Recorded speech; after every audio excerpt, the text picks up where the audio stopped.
یہ سایہ اصل میں میرے پیٹ سے نکلی ہوئی بدروح ہے۔ بدروحیں مریض کو تو چھوڑ جاتی ہیں لیکن اس کے آس پاس منڈلاتی رہتی ہیں۔ گل ازار نے یہ تو بزرگوں سے سنا تھا کہ دنیا میں نیک اور بدروحیں ہوتی ہیں، لیکن یہ بات اس کی سمجھ میں کسی طرح نہیں آتی تھی کہ بدروح کے پیٹ میں گھس جانے سے کوئی بیمار ہو سکتا ہے۔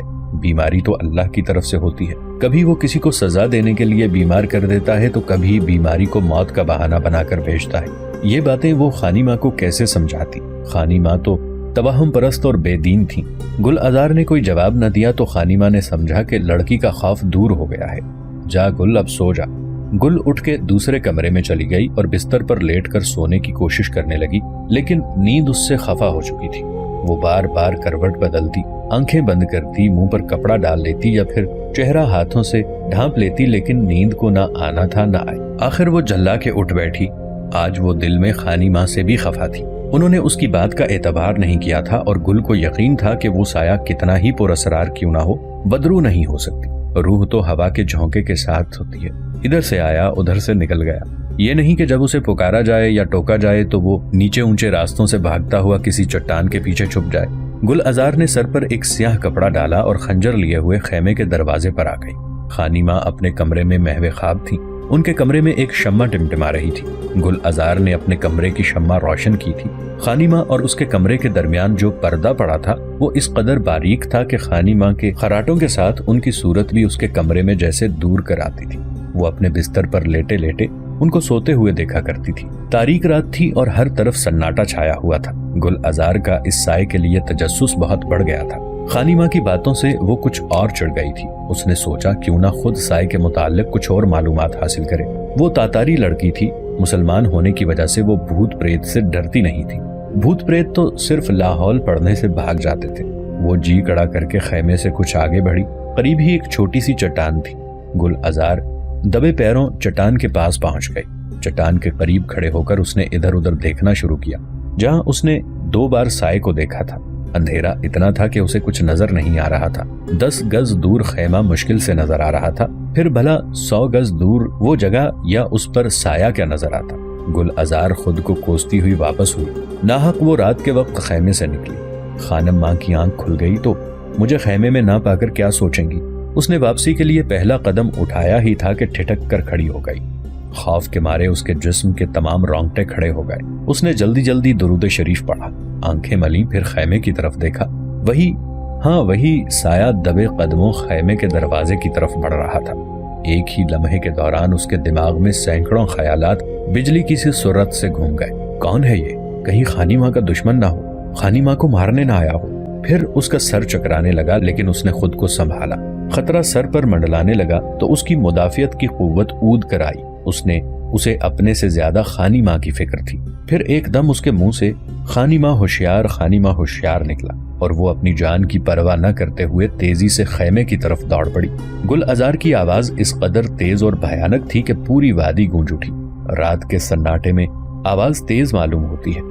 گل تو گلا پھاڑ کے چلائی تھی۔ سایہ خیمے کے دروازے تک پہنچ چکا تھا۔ گل ازار کی بھیانک آواز یا چیخ سے وہ گھبرا گیا۔ اس نے پلٹ کر آواز کی سمت دیکھنے کی بھی کوشش نہ کی اور بے تحاشا خیمے کی دوسری طرف بھاگ نکلا۔ گل ازار خیمے کے دروازے پر پہنچ گئی۔ اس کی آواز سے خانی ماں جاگ اٹھی تھی۔ وہ دروازے کی طرف آ رہی تھی۔ دروازے پر دونوں باہم ٹکراتے ٹکراتے بچی۔ گل ازار خانی ماں سے لپٹ گئی۔ وہ بولے جا رہی تھی کہ خانی ماں، وہ وہی سایہ، ہوش میں آ بیٹی، وہ کون ہے؟ کہاں ہے؟ خانی ماں نے اس کی پیٹھ پر ہاتھ پھیرا۔ خانی ماں، وہی سایہ، میں نے اپنی آنکھوں سے دیکھا ہے اسے۔ گل کی سانس ابھی تک پھولی ہوئی تھی۔ گل، تجھے کیا ہو گیا ہے؟ سایہ تجھے سایہ نہیں خانی ماں، وہ ایک آدمی تھا۔ آدمی؟ کہاں تھا آدمی؟ خیمے کے دروازے پر۔ گل سنبھل کر کھڑی ہو گئی۔ وہ خیمے کے دروازے کی طرف بڑھ رہا تھا۔ میں آپ کو آواز نہ دیتی تو وہ خیمے میں داخل ہو جاتا۔ میری بچی، تجھے کیا ہو گیا ہے؟ خانی ماں کو قطعی یقین نہ آیا۔ کہاں تھا وہ، کدھر گیا؟ اور خانی ماں جھٹ سے خیمے سے باہر نکل گئی۔ ماں، باہر نہ جاؤ، وہ خیمے کے پیچھے ہوگا۔ گل ازار بھی ان کے پیچھے باہر آ گئی۔ خنجر اس کے ہاتھ میں تھا۔ خانی ماں نے خیمے کا پورا چکر لگا لیا۔ 2-4 قدم ادھر ادھر بڑھ کر جب دیکھا تو انہیں کچھ نظر نہیں آیا۔ گل ازار، یہ وہم دل سے نکال دے ورنہ میں تو اچھی ہو جاؤں گی اور تو بیمار پڑ جائے گی۔ گل ازار شرمندہ ہو گئی۔ وہ ایک حقیقت سے آشنا تھی لیکن اس کے پاس کوئی ثبوت نہیں تھا۔ وہ کس طرح خانی ماں کو یقین دلاتی کہ اس کا خیمہ خطرے میں ہے؟ گل ازار کی آواز 200 گز دور محافظوں کے خیمے تک بھی پہنچ گئی۔ وہ شمع پکڑے نیزے لیے ان کے پاس پہنچ گئے۔ خانی ماں، ان سے کچھ نہ کہیے گا۔ گل ازار نے دبی آواز میں خانی ماں سے سرگوشی کی۔ اسی وقت ایک محافظ بولا، خانی ماں آپ باہر کھڑی ہیں، یہ چیخ کی آواز کس کی تھی؟ فکر کی کوئی بات نہیں، خانی ماں نے انہیں مطمئن کرنے کے لیے کہا۔ بچی کو شبہ ہوا تھا کہ کوئی خیمے کے باہر آیا ہے، بس چیخ پڑی۔ ہاں خانی ماں، ایک محافظ نے کہا، جوان لڑکیاں نہ جانے کیا کیا خواب دیکھتی ہیں اور سوتے میں کبھی ہنستی ہیں تو کبھی چیخیں مارتی ہیں۔ ہاں یہ بھی خواب سے ہی ڈری ہے۔ خانی ماں نے بات مختصر کی، مگر دیکھو خیمے سے دور دور تک ایک چکر لگا لو، ہو سکتا ہے کوئی جنگلی جانور ادھر آ لگا ہو۔ بہتر ہے خانی ماں، آپ آرام کریں، ہم ابھی جا کے دیکھتے ہیں۔ محافظ سلام کر کے مشعلیں لیے چلے گئے۔ خانی ماں گل ازار کو اپنے کمرے میں لے آئیں۔ انہوں نے اس کے سینے پر ہاتھ رکھا تو گل کا دل تیزی سے دھڑک رہا تھا۔ تو بڑی ڈرپوک ہے گل، خانی ماں مسکرائی۔ گل ازار بھنا اٹھی، میں تاتاری لڑکی ہوں ماں، میں کسی سے نہیں ڈرتی، مجھے اپنی فکر نہیں، میں تو کہہ ڈالو جو منہ میں آیا ہے۔ خانی ماں نے اس کے رخسار پر آئے بال ہٹا دیے۔ تجھے اپنی فکر نہیں ہے تو پھر کس بات کا ڈر ہے؟ مجھ سے کیوں چھپا رہی ہے؟ بیٹیاں ماں سے کچھ نہیں چھپایا کرتی، لڑکی بڑی ہو جائے تو ماں اس کی سہیلی بن جاتی ہے۔ اب مجھے صاف صاف بتا دے تو ڈرتی کیوں ہے؟ خانی ماں کسی اور ہی راستے پر چل پڑی۔ گل نے انہیں حیرت سے دیکھا۔ مجھے غلط نہ سمجھو ماں، میں بتاتی ہوں لیکن تم اس بات کا بھی یقین نہیں کرو گی۔ تو بات بتا، مجھے بڑا اعتبار ہے۔ وہ تمہارا کوئی دشمن تھا خانی ماں؟ میرا دشمن؟ میرا کوئی دشمن نہیں۔ خانی ماں بڑے وثوق سے بولی، میری مخالفت کی جا سکتی ہے لیکن کوئی دشمنی کی حماقت نہیں کر سکتا۔ میری دشمنی موت کو آواز دینا ہے۔ کسی نے مارنے کی کوشش کی تو خان اعظم تغلق تیمور اس کے گھر بار، خاندان، بلکہ محلے اور شہر والوں کو بھی خاکستر کر دے گا۔ میری دشمنی تو الیاس خواجہ بھی مول نہیں لے سکتا، اس کی حکومت میرے ایک اشارے سے الٹ سکتی ہے۔ خانی ماں تھک کر زور زور سے سانس لینے لگی۔ گل ازار کو یقین کرنا پڑا کہ واقعی ان کا کوئی دشمن نہیں ہو سکتا، لیکن پھر وہ کون تھا؟ کس لیے خیمے کے پاس گیا تھا؟ مجھ سے کسی کو کیا دشمنی ہو سکتی ہے؟ ایک دم سے اسے اوغلو خان کا خیال آیا، مگر اس خیال کو اسے خود ہی رد کرنا پڑا۔ اوغلو خان تو اپنے کیے پر شرمندہ ہے، اس دن وہ معافی مانگنے آیا تھا۔ گل ان خیالات میں الجھتی ہی چلی گئی۔ اب تو اسے اپنے اوپر بھی شبہ ہونے لگا، کہیں وہ وہم کا شکار تو نہیں ہو گئی۔ ممکن ہے کہ وہ سایہ نہ ہو بلکہ اس کے وہم نے اسے ہیولا بنا دیا ہو۔ کہتے ہیں وہم کے مریض کو ہر چیز اپنے تصور کے مطابق نظر آتی ہے۔ ہاں خانی ماں، تم ٹھیک کہتی ہو، یہ سب میرا وہم ہے۔ گل نے خیالات کی یورش سے تنگ آ کر اپنی شکست تسلیم کر لی۔ بس جاؤ اور اچھی لڑکیوں کی طرح آنکھیں بند کر کے سو جاؤ۔ خانی ماں نے اس کے اعتراف سے خوش ہوتے ہوئے کہا، پھر خود ہی بات پلٹ دی۔ نہیں گل، میرے ہی کمرے میں سو جا اور آئندہ بھی میرے پاس سویا کر۔ نہیں خانی ماں۔ گل سمجھی کہ خانی ماں اسے بزدل اور ڈرپوک سمجھ رہی ہیں۔ میں اپنے کمرے میں سوؤں گی اور ہمیشہ الگ ہی سویا کروں گی، مجھے کسی کا خوف نہیں۔ گل اٹھ کر اپنے کمرے میں آ گئی۔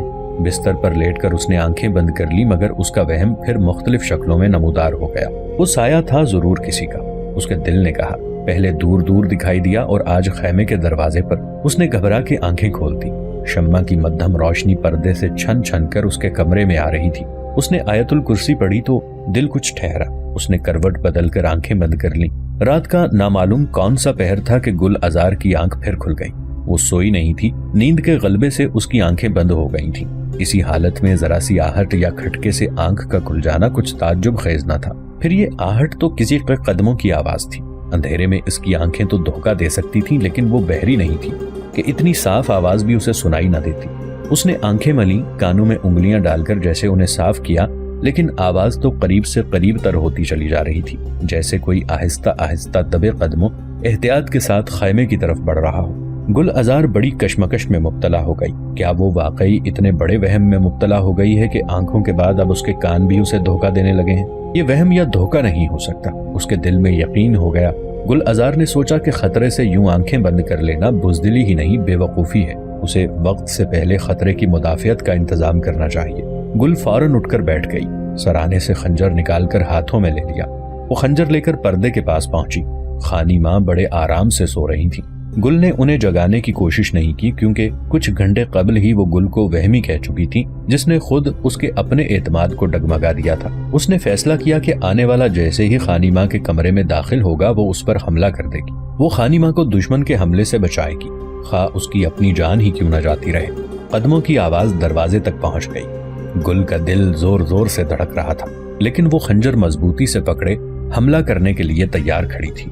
2 کمروں کے اس خیمے میں دروازے کی بجائے موٹا پردہ پڑا ہوا تھا۔ عام بیمار کو جو امتناعی خیمہ دیا جاتا تھا اس میں پردہ بھی نہیں ہوتا تھا۔ یہ تو خانی ماں کا خاص لحاظ تھا کہ ان کے لیے خیمے پر پردہ لٹکایا گیا تھا۔ گل نے اندازہ لگایا کہ آنے والا دروازے یعنی پردے پر آ کر رک گیا ہے۔ خانی ماں باہر سے ایک ڈوبی ڈوبی آواز آئی جیسے کوئی خواب میں بول رہا ہو۔ گل کا کلیجہ اچھل کر حلق میں آ گیا۔ اس نے خانی ماں کو دیکھا، وہ بے خبر سو رہی تھی۔ اس کی سمجھ میں کچھ نہیں آ رہا تھا کہ کیا کرے، لیکن اب یہ اطمینان ضرور تھا کہ آنے والا دشمن نہیں۔ دشمن ہوتا اور کسی بری نیت سے آتا تو اسے آواز دینے کی کیا ضرورت تھی؟ لیکن آخر یہ ہے کون اور اتنی رات گئے کیوں آیا ہے؟ خانی ماں اب کی آواز صاف تھی۔ ہم سب نے دور دور تک دیکھ لیا، کوئی خطرے کی بات نہیں۔ گل بے ساختہ مسکرا پڑی۔ یہ تو ان محافظوں میں سے ایک تھا جسے خانی ماں نے چاروں طرف دیکھ بھال کے لیے بھیجا تھا۔ محافظ خانی ماں کا انتظار کرتا رہا، جواب کون دیتا؟ خانی ماں تو کسی اور دنیا میں پہنچی ہوئی تھی۔ گل نے انہیں جگانا مناسب نہ سمجھا۔ محافظ واپس چلا، اس کے قدموں کے فاصلے کے ساتھ آواز کم ہوتی گئی۔ گل واپس آئی، اب اس کا دل قدرے مطمئن تھا، اس لیے اسے لیٹتے ہی نیند آ گئی۔ گل رات بھر جاگتی رہی تھی، صبح دیر تک سوئی۔ خانی ماں اسے دیکھ کر کئی بار واپس ہو گئی تھی۔ گل بیدار ہوئی تو کافی دن چڑھایا تھا۔ وہ جلدی سے خانی ماں کے پاس گئی اور رات کا قصہ ہنس ہنس کے انہیں بتایا۔ وہ بھی خوب ہنسی۔ دیر تک سونے سے اس کی ساری کسل مندی دور ہو گئی تھی۔ وہ خوش بھی بہت تھی۔ آج اس خیمے میں کافی دن ہو گئے تھے۔ کل صبح کا سورج طلوع ہوتے ہی وہ اپنے محل نما گھر میں پہنچ جائے گی، جہاں نوکر چاکر ہوں گے، خانی ماں کی حکومت ہوگی، نہ کسی کے قدموں کی آواز ہوگی اور نہ ہی کوئی سایہ دکھائی دے گا۔ دن اسی ہنسی خوشی میں گزر گیا۔ شام ہوئی تو گل آزار کو دور خیمہ گاہ میں چراغ جگمگ کرتے دکھائی دیے۔ وہ خانی ماں کو باہر لے آئی۔ پوری خیمہ گاہ کہکشاں سی کھنچی ہوئی تھی۔ خانی ماں کا دل خوشی سے لبریز ہو گیا۔ یہ اہتمام ان کی واپسی کی خوشی میں کیا گیا تھا۔ ان عارضی مکانوں سے کوئی خوش قسمت ہی زندہ واپس آتا تھا۔ جو بچ جاتا اس کا استقبال بڑے پروقار طریقے سے کیا جاتا۔ خانی ماں تو شاہی خاندان سے تھیں اور سب سے قابل احترام۔ انہیں واپس تو صبح کو جانا تھا، لیکن ان کے آنے کی تیاریاں ابھی سے شروع ہو گئی تھیں۔ وہ دونوں اس پر لطف نظارے سے لطف اندوز ہو رہی تھیں کہ الیاس خواجہ کی طرف سے خانی ماں اور گل کے لیے نیا لباس بھیجا گیا۔ لباس لانے والے ملازموں کے ساتھ 2 جادوگر بھی تھے۔ ان میں ایک وہ بھی تھا جس نے خانی ماں سے سخت کلامی کی تھی۔ خانی ماں نے اسے فوراً پہچان لیا، مگر ایسی بن گئی جیسے اسے پہلی بار دیکھا ہے۔ وہ بھی اپنی جگہ پر شرمندہ تھا۔ لباس لانے والے جادوگروں کو خانی ماں کے کمرے میں بٹھایا گیا۔ خانی ماں اور گل آزار نے نئے کپڑے پہنے، پرانے کپڑوں کی پوٹلی بنا کر جادوگروں کے حوالے کر دی۔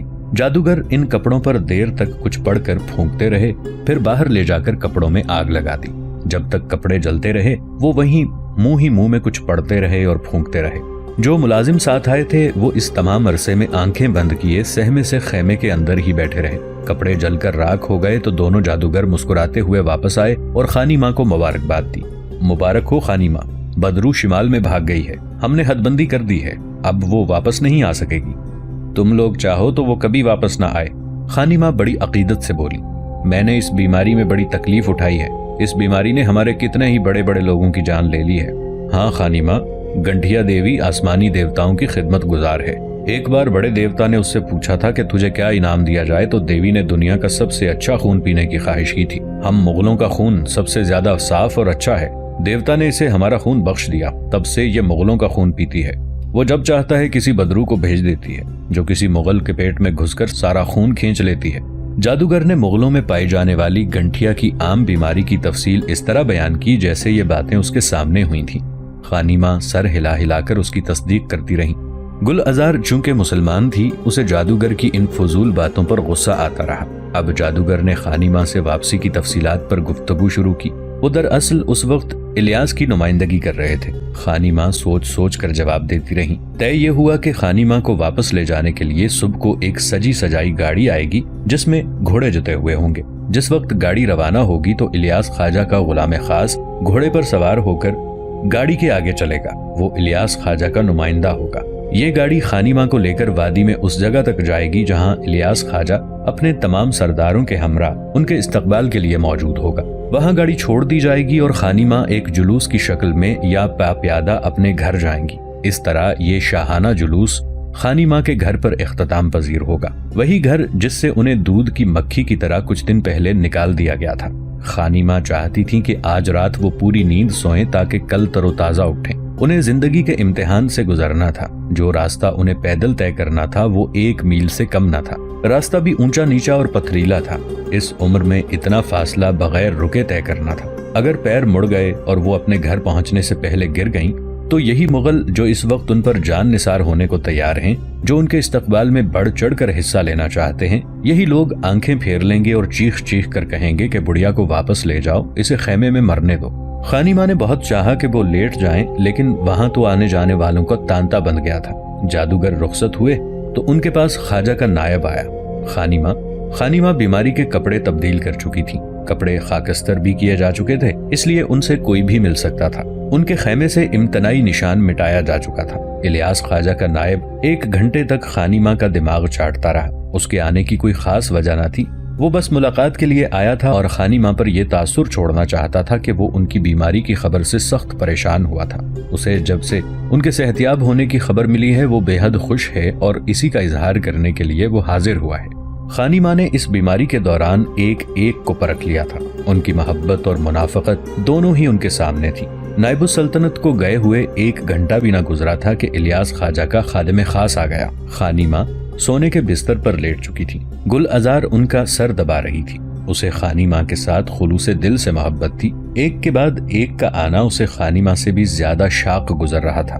وہ یہی چاہتی تھی کہ یہ رات خانی ماں پورے سکون سے سوئے تاکہ کل پیدل چلنے میں انہیں کوئی تھکن محسوس نہ ہو۔ الیاس خواجہ کے خادم خاص کا مرتبہ نائب السلطنت سے کسی طرح کم نہ تھا، بلکہ خادم خاص تو خود کو نائب السلطنت سے بھی بڑا سردار سمجھتا تھا۔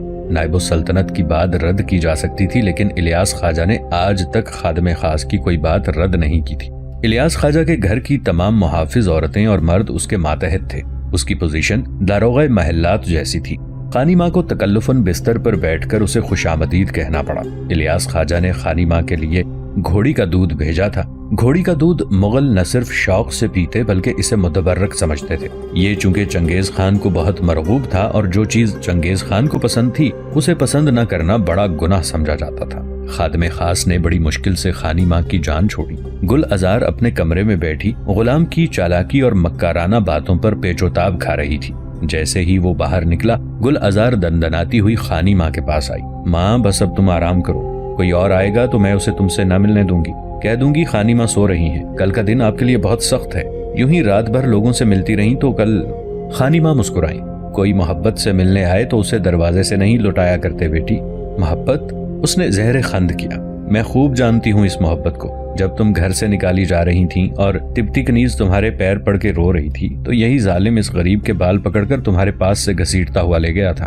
میں نے دیکھی ہے ان کی محبت، یہ سب دکھاوا ہے، منافقت ہے خانی ماں، یہ لوگ اعتبار کے قابل نہیں۔ گل ازار نے ایک سانس میں دل کی بھڑاس نکال لی، پھر نہ جانے کیوں خانی ماں کے پیروں میں بھی وہ آنسو بہانے لگی۔ خانی ماں اس کی صورت غور سے دیکھتی رہیں، پھر محبت سے بولی کہ تم مغلوں کی محبت کو دکھاوا کہتی ہو، کیا تجھے یقین ہے کہ مغل کسی سے محبت نہیں کرتے؟ ہرگز نہیں ماں، مغل کے دل میں محبت نام کی کوئی چیز نہیں۔ وہ آنسو پہنچنے لگی۔ میں بھی تو مغل ہوں گل، کیا تجھے میری محبت پر؟ گل نے جلدی سے خانی ماں کے منہ پر ہاتھ رکھ دیا۔ ایسا نہ کہو خانی ماں، میں تو تمہاری محبت کے سہارے زندہ ہوں۔ گل ازار کی آنکھوں میں پھر آنسو چمک اٹھے۔ ماں میں اکثر سوچتی ہوں تم مغل نہیں تاتاری ہو۔ گل، خانی ماں کا لہجہ کھردرا ہو گیا۔ ایسا پھر کبھی نہ کہنا، تاتاری مغلوں کے ہی قبیلے سے تعلق رکھتے ہیں، لیکن یاد رکھو مغل تاتاریوں سے الگ ہیں۔ مجھے اپنے مغل ہونے پر فخر ہے۔ میں تاتاریوں کے بارے میں صحیح طور پر نہیں کہہ سکتی، لیکن یہ پلے باندھ لو کہ مغلوں کے مزاج میں شدت ہوتی ہے۔ وہ محبت کرتے ہیں تو ٹوٹ کے، اور نفرت کرنے پر آ جائیں تو دوسرے کا خون بہا کے بھی قہقہے لگاتے ہیں۔ گل ازار کو افسوس ہوا کہ اس نے مغلوں کی توہین کر کے خانی ماں کا دل دکھایا ہے۔ کہنے لگی کہ معاف کر دو ماں، میں جذبات میں نہ جانے کیا کہہ گئی۔ مجھے تم نے جو محبت دی ہے وہ تو مجھے اپنے ماں باپ اور بہن بھائی بھی نہ دے سکتے۔ یہ محبت اور محبت کی یہ شدت تو شاید ظفریاب میں بھی موجود۔ گل ازار کہتے کہتے خاموش ہو گئی۔ ظفریاب تمہارا شوہر تھا جس سے تم چھینی گئی تھی؟ خانی ماں نے دلچسپی لیتے ہوئے پوچھا۔ ہاں ماں، ہم ایک دوسرے کو بہت چاہتے تھے، پھر ہماری شادی ہو گئی لیکن ہم میاں بیوی نہ ہو سکے۔ اس نے افسوس سے گردن جھکا لی۔ یہ کیا کہہ رہی ہو گل؟ خانی ماں شاید اس کی بات نہ سمجھ سکی۔ شادی کے بعد تو میاں بیوی مرد عورت ہو جاتے ہیں۔ ہاں ماں، لیکن مجھے اس وقت اغوا کیا گیا جب میں دل میں ظفریاب کا تصور اور آنکھوں میں اس کی تصویر لیے حجرہ عروسی میں بیٹھی اس کا انتظار کر رہی تھی۔ خانی ماں کو اس کا بہت دکھ ہوا، لیکن وہ مغلوں کی برائی نہ سن سکتی تھی اور نہ اپنی زبان سے انہیں ظالم کہہ سکتی تھی۔ جا سو جا گل، تو بہت تھکی ہوئی ہے۔ خانی ماں نے مزید گفتگو کا دروازہ بند کر دیا۔ گل ازار بستر پر لیٹ گئی، لیکن یہ بستر آج اسے کانٹوں کی طرح چبھ رہا تھا۔